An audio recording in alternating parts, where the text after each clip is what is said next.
Hi everyone, I'm Richie, the hair consultant from Klinik Dr. Inder.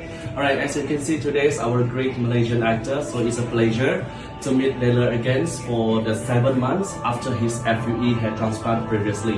So he came today for the PRP and follow-up, and also to get some medications for his hair maintenance. Alright, so I'm glad that I see him with the great, I think I should say that it's a great transformation.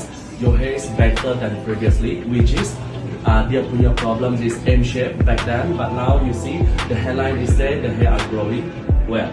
So actually, how do you feel, Datuk?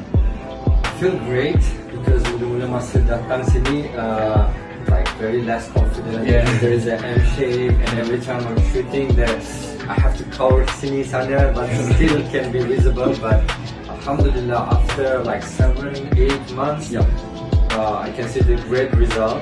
So it will gonna improve again. So now I can say that my confidence is boosted, and every time I shoot, tak payah macam touch up Yeah. or like to hide my M shape. So there is no M shape anymore. So anyone kalau nak buat hair transplant, datang klinik Dr. Inder. The staff very friendly, and the doctor is the best, terbaik. Alright, thanks very much for the compliments, and I'm so happy with his transformations, which is very good. You can see this